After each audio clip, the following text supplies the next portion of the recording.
Mark O'Brien, welcome to An Actor Despairs. How are you doing, brother?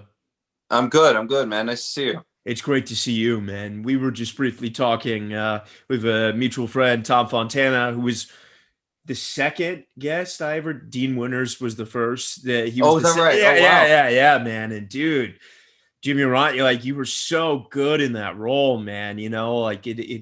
Especially any honest actor will tell you, when you see an actor that goes up for roles that you kind of are somewhat in the right for, you always kind of have that little bit of an honest one. But dude, you're fucking incredible, bro. I mean, you Oh, are thanks. you are electric, man. I mean, you make incredible choices, and I've learned so much from watching your work, and especially now getting a chance to watch some of your directing work. Like, dude, you are a motherfucking unstoppable force, Wow, and wow. I want Thank you very much. I want to be involved in whatever's next, dude. Yeah. That's what I But look in the mirror and tell myself every morning. So it's nice yeah. to hear it from someone else. Oh, it's all true. I'm This joking. is just pretend I'm a mirror, man. Yeah. And but dude, let's start from the beginning. You grew up in Canada, right? Yeah. So I'm from Newfoundland, which is like the far east coast of Canada, which is a very artistic place. There's only like 500,000 people there, but it's the size of California. So very spread out. But everyone there was in the arts in some sort of way, and I wasn't at all. I have three older sisters who were like really, they were into musical theater and stuff like that. My parents were not artists, and I wanted to be a hockey player. So Oh. that's all I focused on. And then I realized I was too lazy to ever make it far enough. Um, Was the and hockey thing like I'm not trying to sound like racist or stereotype, but was that just a no, Canadian thing? You know that? dude, it's Yeah, well, it's like yeah, it's like football in the States or yeah, soccer in England. Like yeah, it's the thing, man. Like you're exactly right. Like you kind of don't have a choice yeah, because it's just what you see so much around you so often is hockey, and I yeah. hated it. I hated it. My dad put me in it because, like, your parents are trying things out. Of course. When you're a kid, I was 7, and I was like, I don't know, do this shit. And also, hockey is the hardest sport to learn that I've ever tried. Oh It's my fucking god, impossible. You got to skate skating's forward, you got to skate back, impossible. Yeah, stick handling, shooting, backhand or slap shots. There's so much, fighting, and sorry, what? fighting on ice. You know Fight, what dude, everything. It's impossible. I? It is literally an impossible sport. And I remember the first day I went, I was 7 years old. I remember clinging to the boards the whole time because I couldn't fucking skate. And my dad was on the ice. He was like one of the parents helping out, and he was a good skater. And he was like, I remember him coming over, and I was crying. And I said, I have to go home. I have to go home. I have to go home. And I don't know. And then I blacked out, I guess, for the next 2 years because I don't know why I kept going back because my parents were never like pushed too hard on anything. I guess I liked the challenge at an early age because I don't know why I kept going back because I remember that first time and then I can't remember anything else except already knowing how to skate, which must have taken me a couple of years. Yeah, it's funny you bring that up, man. I've kind of been dealing with some, like, I don't want to say repressed because that makes it sound like there's trauma, but just like childhood memories that like I can't remember. Yeah, Someone was bringing yeah. something the other day. I was like, I don't remember that at all. You know what I Yeah, mean? It's I know. Like, what was but I doing between 7 and 9? I literally don't know. what It's and it's so cool you're from there because I've had a lot of Canadian actors, but nobody from there. So what's it like growing up in such a small place? Like what now we it live in a was content bubble where you have Apple TV, YouTube, it's like crazy. I had 13 channels. There was what 13 channels. We had the it like TV yeah. where you click it over, and very American very ones or rural. all Canadian ones? We had NBC and ABC and CBS, and then it was the rest was like Canadian networks. Yeah, I Oh, remember cool. having NBC, CBC, NBC, ABC, and CBS, and I feel like maybe one more. No, that's it because it was maybe Fox. No, Fox was later. So I remember it was that. It was 13 channels, and where I lived, there were probably. I mean, it was a huge. Now it's like 40,000 people. At the time, there were like 5 or 6,000. There's a place called Paradise, Newfoundland was the name of it, Wow. and like the Atlantic Ocean was right there, literally like 200 feet outside my window, No and way. across the water is England. You know what I mean? So I remember all I did every day was play hockey and basketball and baseball and stuff, and I used to draw a lot, but I was bored. I honestly was bored a lot. Newfoundland's like I'm a proud Newfoundlander. I love going back there, but growing up in Paradise in a small place, I was kind of bored, and I think it's because I probably hadn't found my passion yet Yeah. because I was young and like my good friends were close by, but it was still like a bit of a drive to get there. Because it's a So rural community. yeah, kind of. It's just kind of small, Yeah. right? And then like and eventually I made some friends that were closer and stuff. But I just remember like it's funny how you still are the way you are, like when you're younger and when you're older. Like I hated just sitting around doing nothing. I hated it. I hated it today. I hated it then. Yeah. And then like when I started Speaking of the pandemic, dude, oh my God. Oh my God. I bought a house during the pandemic. I was like, I gotta do something. Yeah, way to go. I gotta go somewhere else. Yeah. Because I just couldn't do it. And then honestly, me and my buddies used to make movies with camcorders. One of my buddies' parents had a camcorder. It was like 97 or 98. Oh, and so was the Righteous pandemic movie? The Righteous was just before 2019. Oh, okay. We wrapped in December 2019. Just got out of it. You got it. But that's what it was like growing up home. But it was like everyone, like Newfoundlanders are so fun, so gregarious and everything. And you really appreciate your home much, much more once you leave. But I did appreciate it at the time. But I think the thing I wanted wasn't really available to me. There's an artistic community there, but I wasn't part of it because my family wasn't really in the arts. I mean, my sister's like singing and stuff, but like I wasn't exposed to it until it's funny enough because behind you have the Marla singer, Helena Bonham Carter. Still, when I saw Fight Club, and then I was like, I want to be involved. Right above that is. Oh, there we go, Tyler Durden, baby, the greatest male body of all time. Only after we lose everything are we free to do anything. Absolutely. His name was Robert Paulson. So I got to tell you a quick story, actually. Aside from that, I'm shooting this series called 61st Street right now with AMC. Yeah. I'm shooting with Holt McCallany. Oh, dude, nice. He was supposed to do the show. Yeah. Oh, my God. He's amazing. Yeah. He was in Fight Club. He was in Alien 3, and he was in Mindhunter, so he's a good friend of David Fincher. And the first day I met him, this was only like 3 months ago. First day I met him, he's so nice. He's wonderful. He's a fantastic actor. I was really excited to work with him because we have a lot of stuff together in the show. And so he picks me up. We're in Chicago. He picks me up and he's like, "Hey, buddy, how's it going?" And that's kind of the way. Hope talks. Perfect voice. Yeah, he's such a man, and you know. And I'm like, "Oh my God!" And then we're talking, and I say, "Listen, I'm going to end up talking about David Fincher a lot and asking you a lot of questions." He's like, "Not a problem, buddy, not a problem." But I don't know him, and I don't know if this is maybe he doesn't want to talk about it because so many people probably want to talk about Fincher with him, and it just Mindhunter just happened, and I'm like, I hope that's okay. Like you never know, right? Then he and I go to a gym together. I don't know why. We go to a gym together, and then he drops me back, and we're going to have dinner later. When we go to dinner, I see him at the restaurant, and he's wearing a T-shirt that says his name is Robert Paulson. And I was like, well, I guess it's okay to talk about it was amazing, and he loves talking about it, and like, in the best way. Like he's excited and all that kind of stuff. That's awesome. So anyway, I saw Fight Club. I was just like, man, I want to make movies, man. Yeah, and was that a cinema or DVD experience? No, I saw it in theater. I don't know how I was allowed to see it. I was 15, but I guess it was.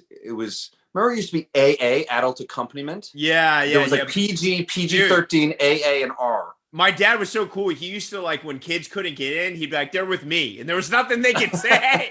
So my dad was like the resident cool movie guy. Just like it's like a 6-year-old. Yeah, parents hated him. Like Saving Private Ryan. Yeah, he's with me. It's cool. Oh man, I'll tell him to close his eyes. Yeah, dude. That's. I'll tell you a quick funny story. You ever see it's not a great movie, but Studio 54. Oh, the one with Mike Myers? Mike Myers and Ryan Phillippe. So my parents were divorced and hated each other, most of their lives. It's sort of cool now, but they got divorced at 2. And the only childhood memory I have of my parents together is they took me to see Studio 54. That's so weird. And somebody behind us, this couple, they're like, excuse me, this movie has to deal with like cocaine and sex. And they just turn around, they go, "Fuck you, you fucking," And I was like, this is awesome. Like, get the fuck out of here. Yeah. That's amazing. You know what? Mike Myers is great in that. Dude, there's that scene where he's like, "Come on," to Ryan Phillippe. He wants him to show oh him my God, dude. He's incredible in that movie. I wanted more of that Mike Myers and less of the guru, Yeah. Well, you don't love Guru? Yeah. What a transcendent film. No, but that's so funny. So yeah, I remember going to see that, and we would go see, and then I started seeing movies all the time. There was like movies. And then we would make movies where we would have 2 VCRs, and you'd set one up and press record on one and play on the other. And that's what we did. Mini DV. These are the bigger tapes, right? These were it was mini DV. Oh yeah, I had a mini DV that we transferred to a VHS, and then the VHS to the other VHS. That was the only way we could edit at the time, and we would do it all the time. Oh, because you didn't have a laptop. Exactly. This was 98, 99, 2000. Shit. See, So we would no editing equipment, no computer editing software. my It was school crazy. district did something really, we're like the same age, something really cool where they gave us iBooks. Like before MacBook Pro, they had a thing called iBook. So Wow. so when we were kids in 99, we had these like Apple computers. I think it must have been right before Steve Jobs came back. Oh my God. And so I got to know iMovie really young. Oh my God. I didn't know Yeah. iMovie until like 2009. Oh, nice. Yeah, I was like just trying to find some way to edit something. Well, dude, that's why you're so much more skilled than me. I was spoiled. That's awesome. I was like, anything I could find. Like if I could find a Steenbeck, I would have been using it back then because we had nothing else. So as you were seeing these films, and obviously Chuck Palahniuk, David Fincher, what was the thing that, I don't want to say, yeah, maybe style, like what was resonating with you? Like what were you, when you were making films, what were you trying to do? We were trying to I it's always been a David Fincher, really. It was like I just, because you didn't know directors. That's when I started to know directors. And then and now I still do it. There's so many directors you discover and you're like, oh my God, I haven't seen any J. Lee Thompson films, and or I haven't seen any Joseph Losey films, and you go down the rabbit hole and you watch all of them. Kurosawa, and then you just get I remember. So dude, my mind exploded. I think it was like I was talking about, I was growing up, lovely childhood, really close to my sisters, close to my parents, loved playing hockey, didn't have the dedication for it.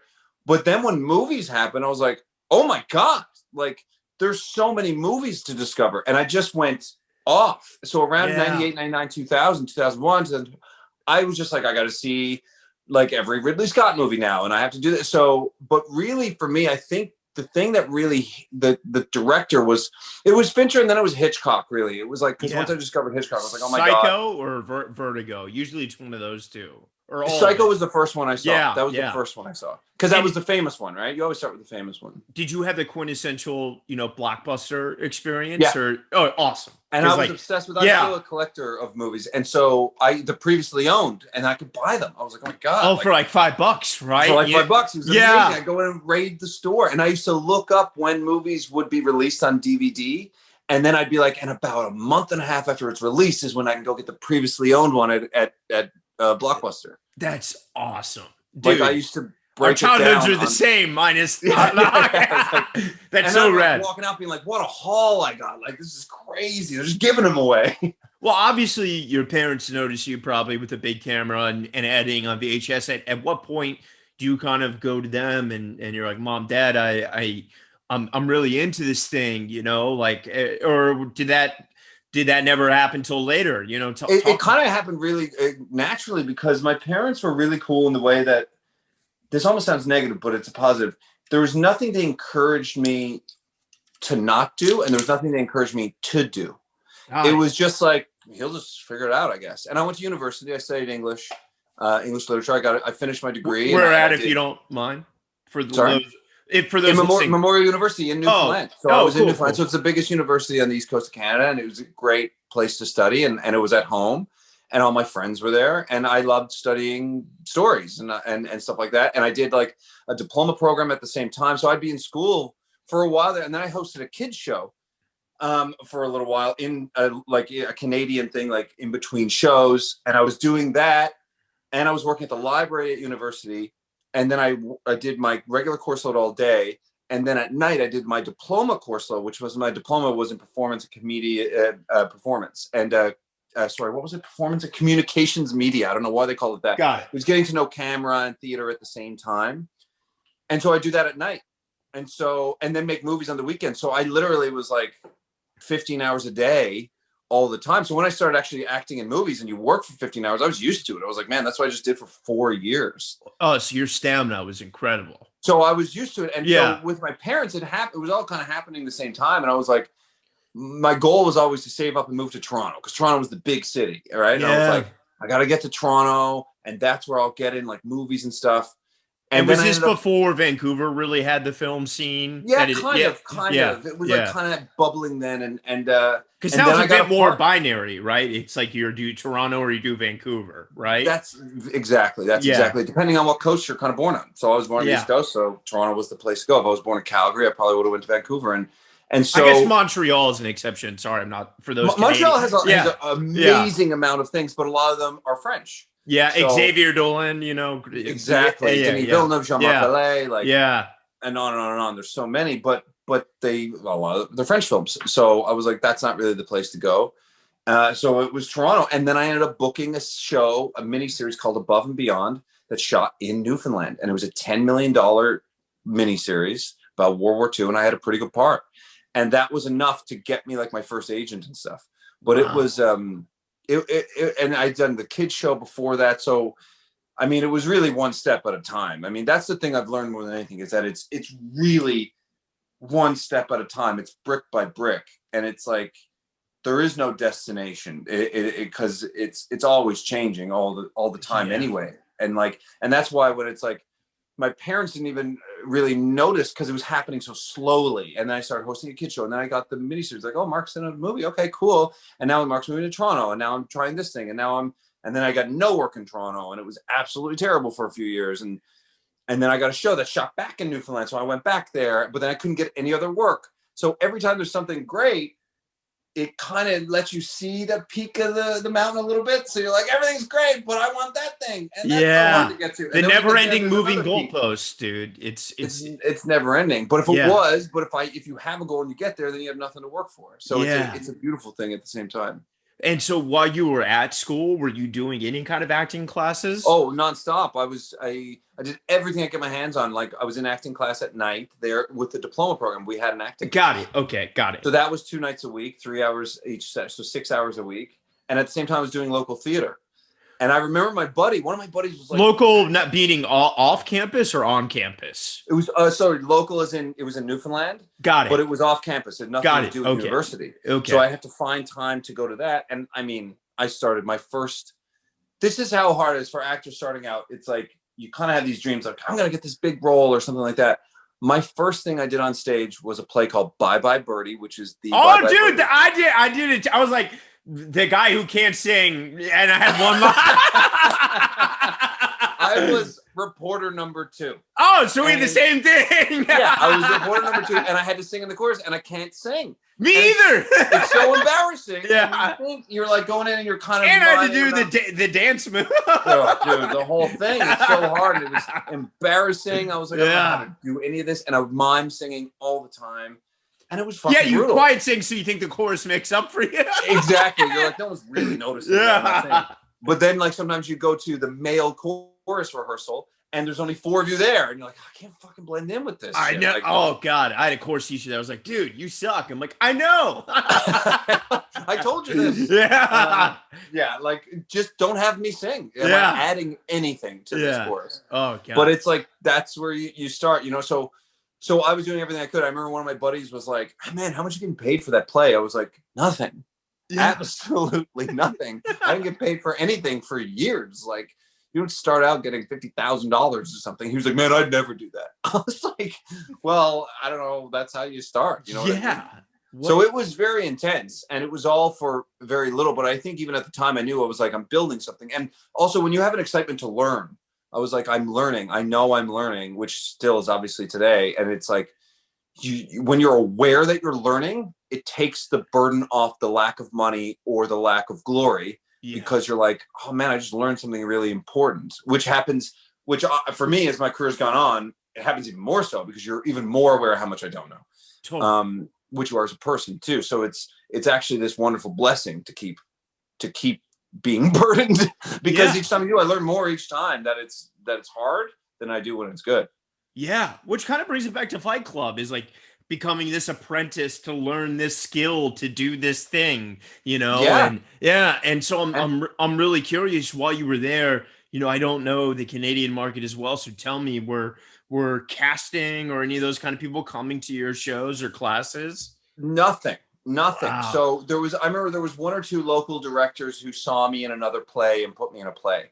And I was like, oh my God, that was the first time I was like, oh, I think I'm doing an okay job. Because I was always pretty confident, but I was also like, I don't know how good I am, but I feel like I'm doing what I can. Yeah. As opposed to like being the best. It's like, this is as good as it felt good. And that was as far as it went. And then I hosted this kids show for 2 years which I started out being like, oh my God, cool, I'm on TV. And then I hated it more than anything because I wanted to be a serious actor. Yeah. And I was like, I'm doing 0 to 5 years old. Like, hi, kids. Blue's Clues style. Yeah. Yeah. Right down, looking into the camera. And I just, it was really soul sucking for me after a while. It was wonderful people I worked with, but. How did you get out of it? To be honest, I was let go because there was a play I wanted to do at the time.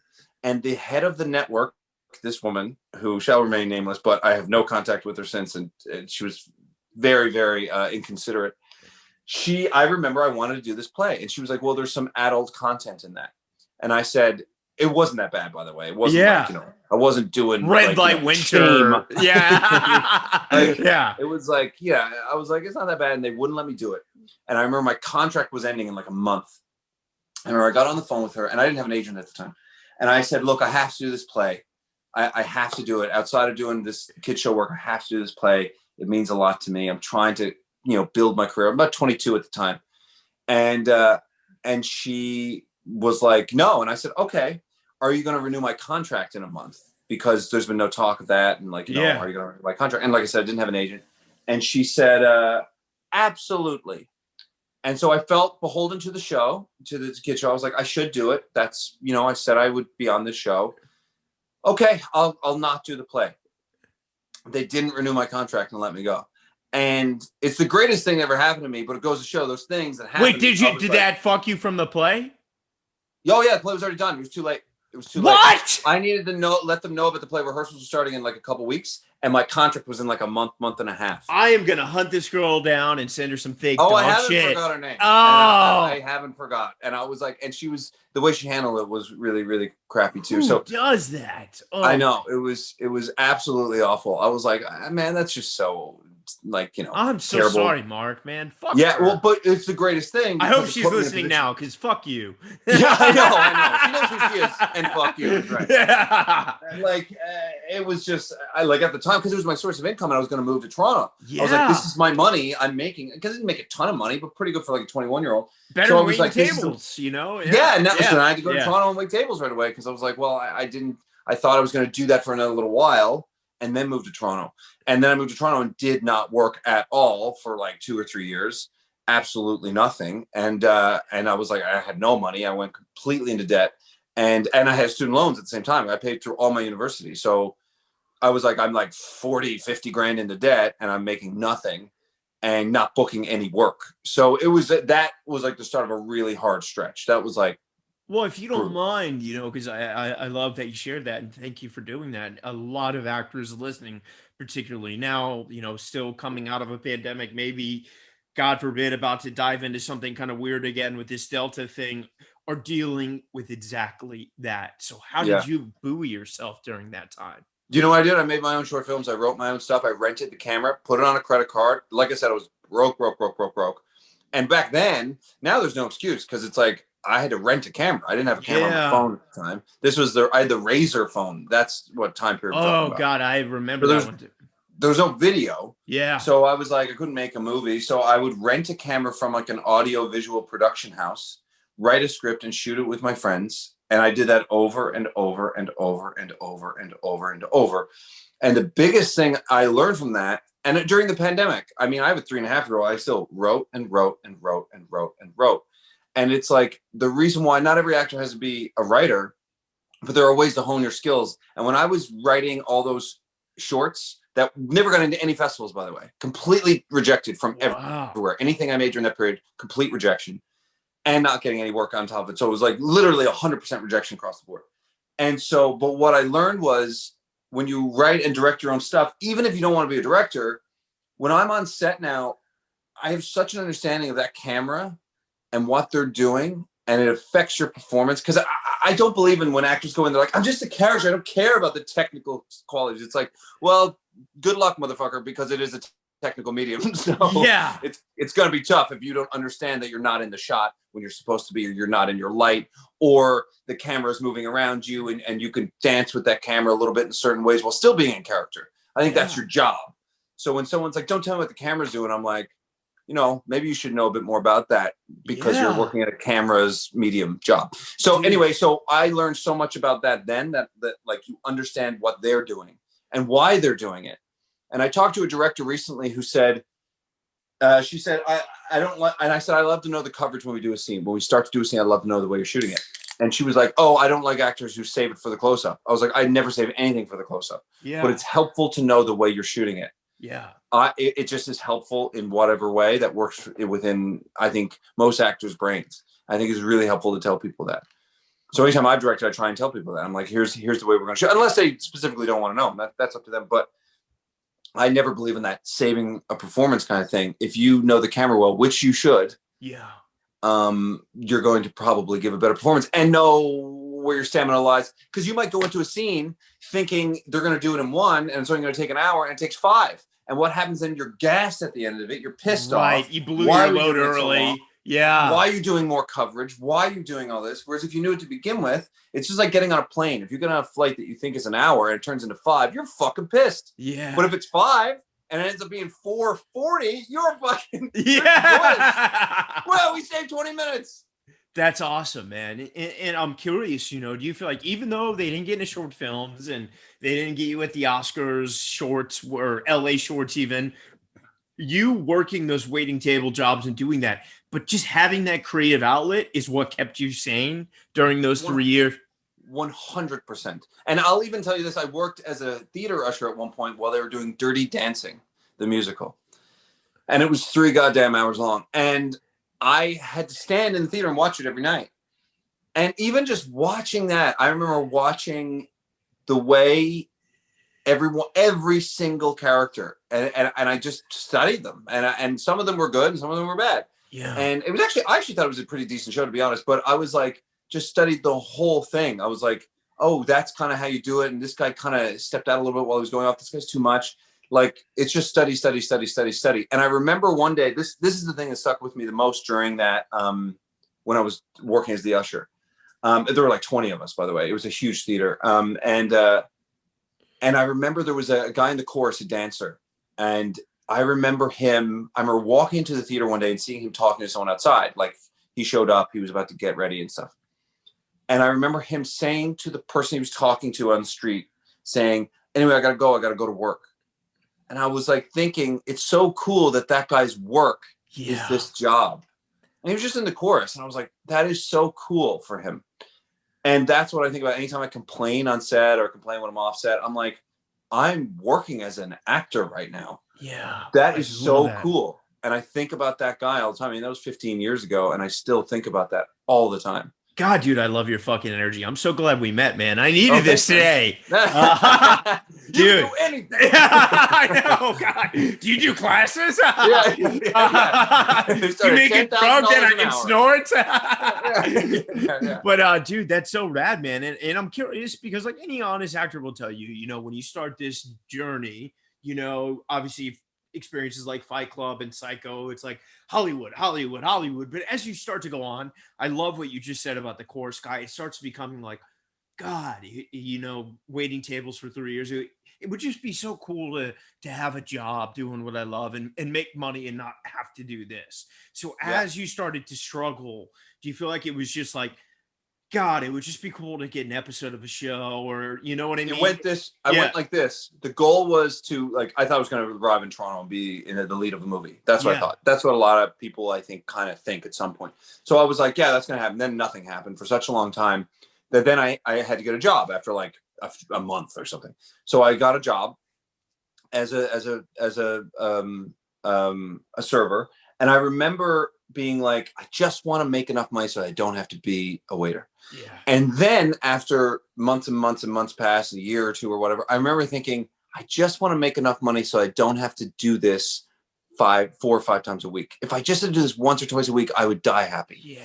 I was like, I'd be so happy to just do this once or twice a week. Yeah. And that's where it went. And it's like, and that's the stuff you got to remember, because we are lucky. And the other thing is too, it's like, and then when you start getting smaller roles and stuff, and after having directed a film, and after I watch so many films, I watch a movie every morning, the one line is so important, especially when you make a movie and you're like, I've been in stuff where I'm like, that director doesn't remember me. I'm like, well, I directed a movie and I remember every background movement. I'm like, I like how that guy tapped his knee just there. Like, you don't forget it.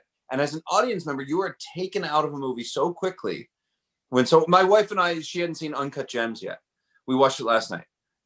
You've seen it? Have you seen it? I haven't. I've been saving it for. Oh, dude, it's a good save. Well, Criterion's really. I love Good Time, and but like I heard that one's a dark one. And to just be honest, my podcast is called Actor Despairs. I've been in a dark place. I'm like, let me save that for like a day. There's a rainbow out, and it's pretty. That's a good idea. It's pretty dark and nerve wracking. But there's a woman in that who has 2 little tiny scenes where she's a receptionist. And last night, me and my wife were talking about her so much. She was like, man, she's good. Isn't she good?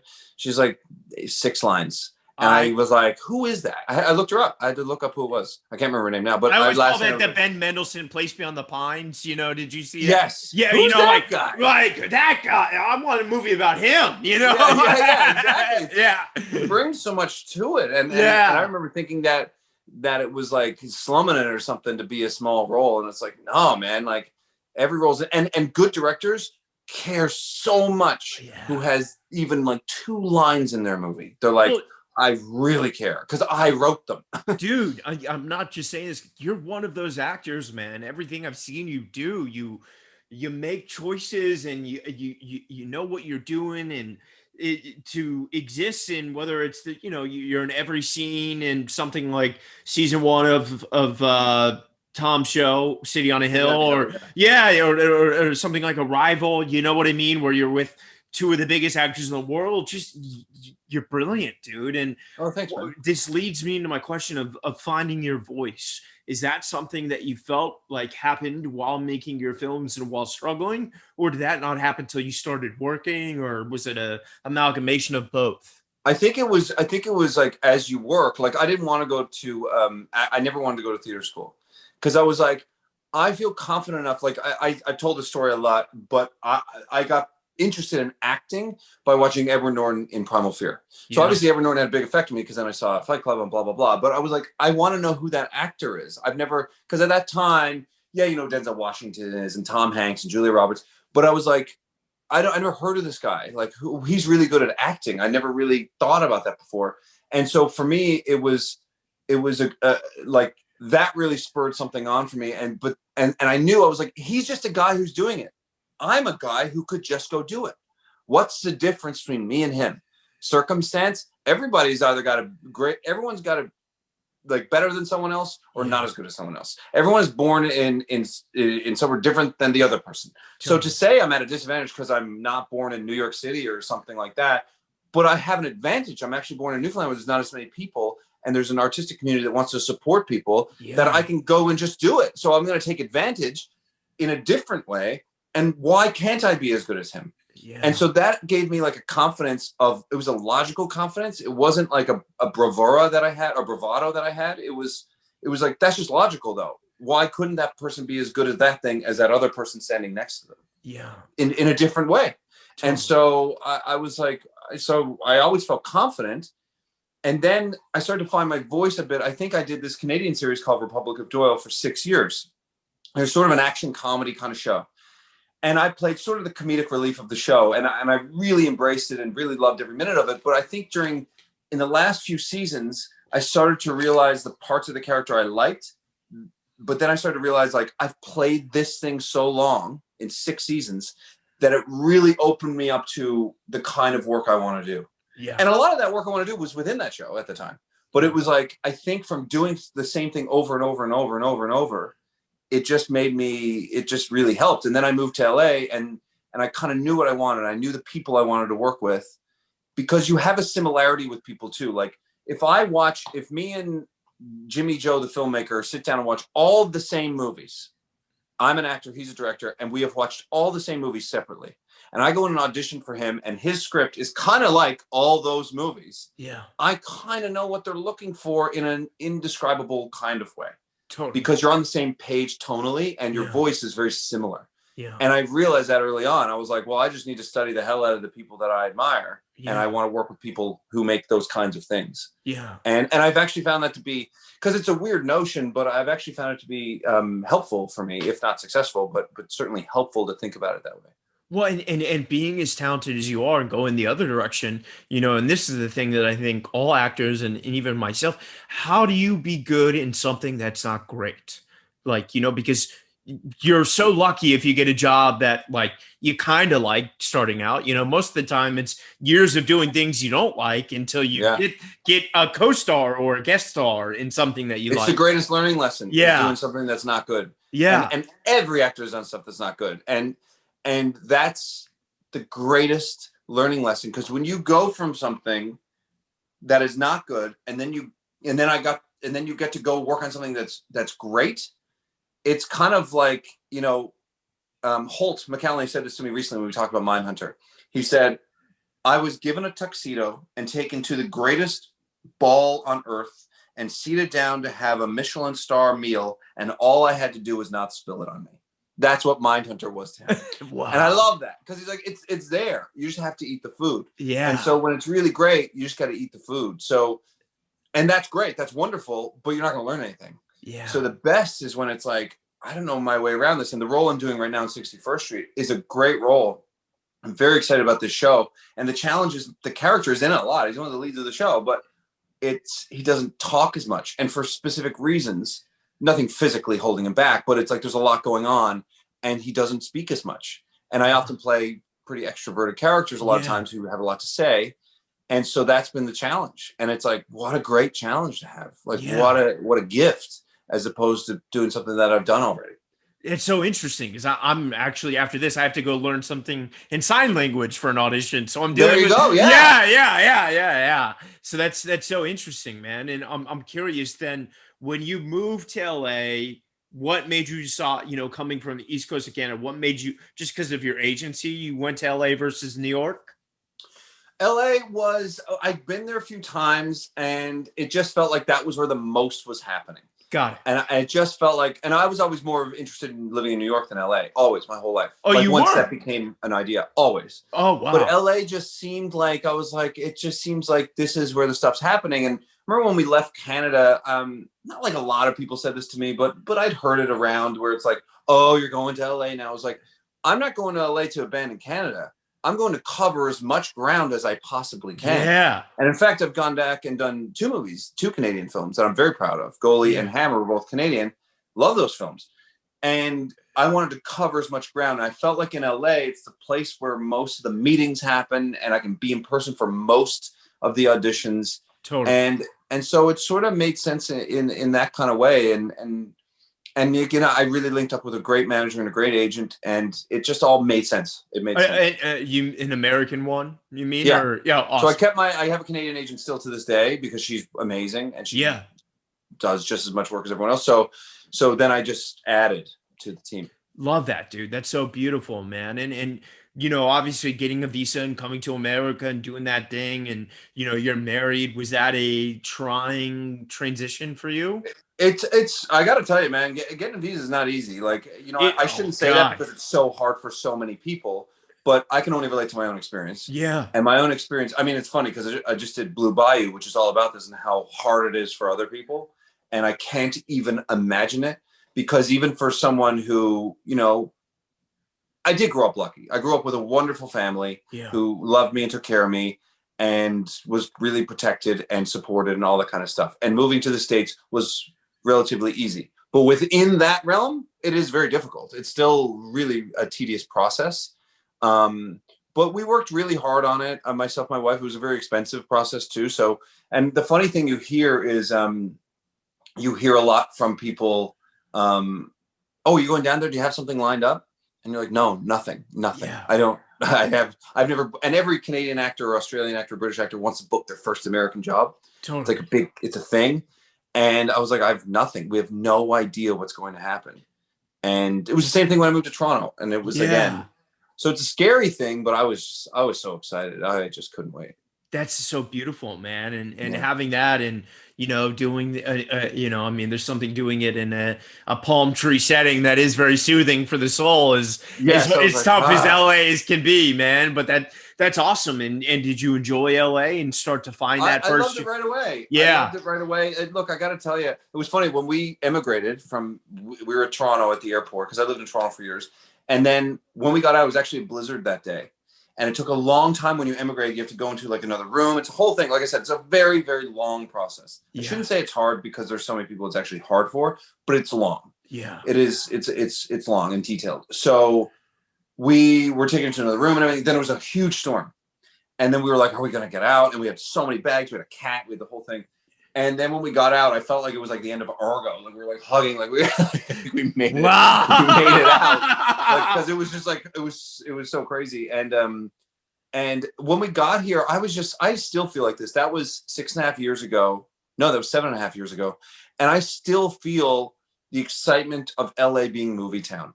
Wow. I still feel it. I just love it. It's a place for movies. And even though I know it's not as many things shoot here and stuff like that, but if you can be here and actually live here and support yourself and be able to audition stuff, that's fucking cool, man. Yeah. Like it's just cool. It's a cool thing to drive to an audition in LA, no matter what it's for, no matter if you're going to get it or not. What a fucking cool position to be in. Yeah. That's so cool, Mark. I love that Yeah. for you, man. And talk, because I do want to get to Blue Bayou and The Righteous, Sure. but quickly, something like City on a Hill, like where you have an accent that's so particular and there's so many SNL and different sketches that make fun of it and not getting lost in that. You're so incredible as that character, man. And you didn't let the accent dictate the character. You just you played it beautifully, and he's a wild card and he's all over the place. But you didn't let the accent ruin you. And especially coming from Canada, like talk to me about that because you were so fucking good in that, man. Oh, thanks, man. I appreciate that. It's just, honestly, like, I don't like acting class. Yeah. Here's why I don't like acting class. I don't not support acting classes. I don't like going to them myself for the reason that I like to do it to do it. I like to do it where it exists. That's where I get excited. It exists on camera. We did it, or you're in a play or whatever. But it's like, if we're talking about film and TV, it's like we're making it now. I don't really want to practice making it. I don't have the juice for it. I actually wish I did. Yeah. But I don't have the juice for that. The juice for me is watching so many movies. And it's not like I'm taking a character ever from a movie I watched, because I'm not interested in that. But when you have that many ideas of story and of actors and characters and how they all meld together, I feel like that is the research. And same thing with an accent. When you've watched, The Departed and Good Will Hunting and Mystic River and Friends of Eddie Coyle and all these movies 10 billion times, and just like other accents, it's kind of just there. You're like, wow. Oh, I think I can just tap into it. And then they're like little things you just break. Obviously, there's the R's, but it's like, to me, it was more like the O's and stuff. Like, it wouldn't say, I'm gone out, or where's he gone? You'd be like, where's he gone? Yeah. Gone. Like, What I mean? It's like an AH instead of an O, Yeah. A lot of those. Yeah. And we didn't have a dialect coach, actually. So you didn't? No one inserted. I didn't have one. No way, dude! You deserve a fucking Golden Globe. That's no wonder they're canceled. They didn't give you one. There should be an accent award. Yeah. No, we didn't have. I don't know if anyone else did. The production, I don't think. I certainly didn't have one. And it just felt comfortable. It was like I just heard that character's voice in my head, and which is a bit higher than my actual voice, but higher pitched. So every time we do ADR, they were like higher pitched. And I was like, oh yeah, it is. Like, I didn't notice it. Yeah. So if you don't focus on it, like, I appreciate what you said about being like the accent doesn't dictate the character. If you don't focus on it so much, then the accent, it's all part of one. It's like the way they move informs the way they speak, and the way they speak informs the way they move. And that's so important as well. And it's the way their tics are and everything like that comes out naturally because you get the whole person, as opposed to like planning technical things, which is something I would never be interested in doing. So for me, I think it just comes from a wealth of watching movies and seeing what works and what doesn't work in a way that is just, it becomes ingrained in you. Like, when you learn lessons and you're like, I'm going to remember that quote for the rest of my life. Yeah, totally. Yeah. But you don't, but you end up living by that quote. because Yeah. it becomes a part of you in a way that you can't describe in words. And I feel like that's what watching film is. And I'm always amazed when people are like, don't like are in the film business or directors and don't really watch movies. I'm like, your wealth of knowledge is right there. It's like, it's all right there. Especially with an Apple TV now, you can have 5 million movies in one day. It's all there. Like, yeah. it's just sitting in front of you. Like, just use that. Like, yeah, it's like that Goodwill Hunting. You're gonna realize you paid for an education that you could have paid 50 cents for at the library. In late charges at the fucking local library. Yeah. You're there reading board. How do you let them fucking happen? Yeah, I read that too. Greatest scene of all time. Greatest scene of all time. Oh God, dude, Scott Winters, Dean's brother. Yes, I know, the ponytail. Yeah. Do you know we found that out like 2 years ago? You didn't? Did you meet him on like, City? You know what clicked? I was rewatching Good Will Hunting probably a few years ago for the 9,000th time, and I was like, "God damn it, that guy looks like Dean Winters." It was not until then, and I was like, "Oh, it's Dean Winters' brother!" Yeah, amazing. Well, we'll be going on a ski trip, and you'll be serving as a driver. Yeah, so good. Dude, that's awesome, man. We'll talk to me about Blue Bayou, and then we'll do The Righteous Man, because that's sure. That was at Cannes, right? Yeah. Just premiered at Cannes, and to a good response, I think. Look, Justin Chon, the writer, director, star, and I think he was a producer on it as well. He's a beast, and this guy is just got so much heart and talent and humanity to him. I met him. Before the movie, we just met and just got along right away, and then it was just I was in the movie. Yeah. And I love the script because it was so smart, because it deals with immigration, but to me what I get out of the film is that it's actually more about the bureaucracy of immigration is so heartless and not judged on a case-by-case basis. It's so hard to have these broad rules for anything.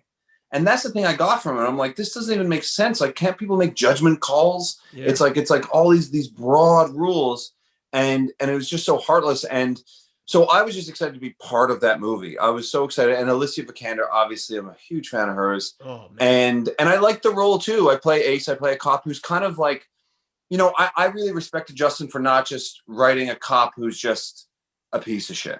Yeah. Because what's happening right now in the world, I don't think it's helpful at all to look at all cops as the enemy. No, I'm doing a series. People doing complicated things. They're human beings, man. I just did a ride along with cops in Chicago for this show for 61st Street. Nicest guys in the world. What was that like? I mean, Cook County. I mean, dude, that is. Dude, they were like going around Southside Chicago, and these guys were like, we're just trying to do our jobs. And they like, you gotta, not every cop is the same. Yeah. Just like not every person you run into the street is the same. So to paint everyone with the same brush is dangerous.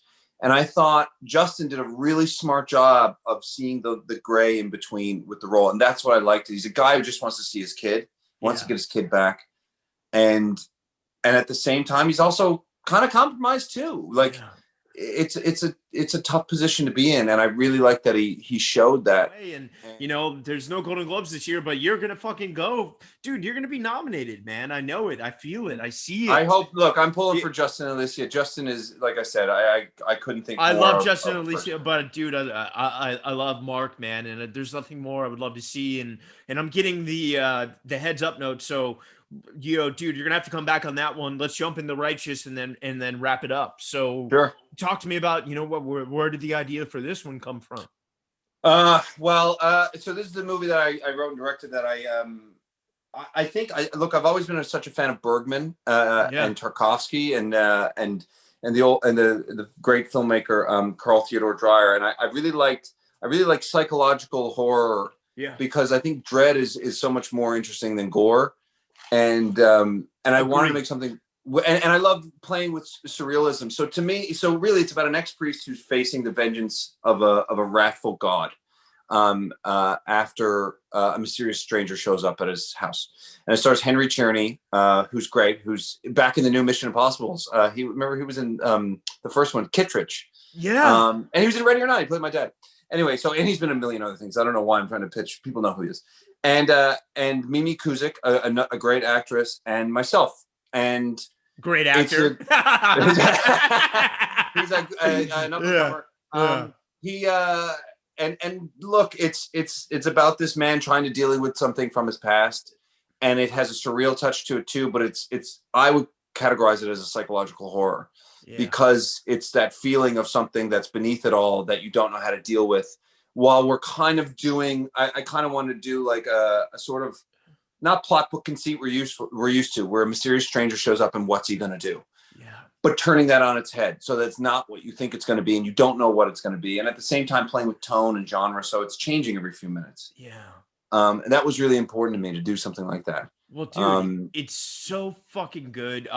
For the world listening right now, you know, when can we see both of these? I want to plug them. When Blue Bayou is in September. What September about The 17th. What about The Righteous premieres at Fantasia Film Festival in Montreal on August 15th. Do you have distribution yet or not? Not yet. We do. We have a distributor in Canada, Vortex, and I don't know where it's going outside of, but I'm very pleased to premiere at Fantasia. That's where Ready or Not premiered. Dude, Fantasia's the best, man. It's a great festival. Great home for it. Yeah. So we'll see where it goes from there. And you know what? To even be in a festival we're still in the pandemic with mitigated amount of films and things being canceled. So we're just so happy that we are at a festival, and a great one. Dude, you have to come back, because I feel like we just scratched the surface, and there's so much more to add. And dude, I love you as a human now, and I feel like I've known you forever. But you know, 2 final questions, man, because I always try to bring these for the actors and the artists listening. To all the young marks out there that are wide-eyed and don't live in New York or LA and don't have celebrity parents, or, you know, and really want to get into this thing, you know, any words of wisdom you might have for them? There's always a way you can do it. Like, your passion will inform you. If you're passionate enough about it, you're going to do it. So there's no point ever thinking you're going to quit, because you can't help it. And that was what happened with me. I couldn't help it. And I had no money, no connections, no one near me, completely broke. I grew up broke, like never had any, there's no reason I should be an actor or working in LA. There's no reason for it to be happening. You can do it, because you must do it if you love it enough. And if you don't love it enough, it's okay to go do something else that you love more. Pick the thing you love the most and don't stop doing it, because you will be rewarded. And then you will be unrewarded. And then you will be rewarded. A series of high highs and low lows. And that's the juice. So you just keep going. Just keep going. The only way you can fail is by not doing it. That's awesome, man. I love that. And obviously, as you said, you know, that's so cool that you got your thing in Fantasia, but it's been a dark time, and we're still sort of in this pandemic, and it looks like it might get possibly weird again. What's been keeping you sane and inspired, man? Honestly, my love of film and literature, and my family. And you know what? I'll tell you this: when I'm so lucky to have a job and go shoot 61st Street, but it was a year off from finishing season 2 City on a Hill till now. And when I went away and I shot, and I love doing what I'm doing, the days I had off, I just missed my family. And with what's going on right now, it's like, just enjoy it, because one day it's gonna be gone anyway. Yeah. And just enjoy the people that you love, as much as it's boring, probably. Just enjoy it. And the other things you love, do what you have to do to feel great. That is ethical. And if it's like, oh, I shouldn't watch another movie, I shouldn't eat another burger, just do it. It's a tough time. It's gonna pass. Do what you gotta do right now to get through it. Amen, brother. There's nothing else I could say. Blue Bayou, The Righteous, Mark O'Brien, taking over the world. Coming back for round 2. I love you, brother. Thank you for everything. Right back at you, man. Thank you so much. All right, man. Talk soon, dude. Thank you from the bottom of my heart. Take care. All right. Be well, brother. See you, man. Peace.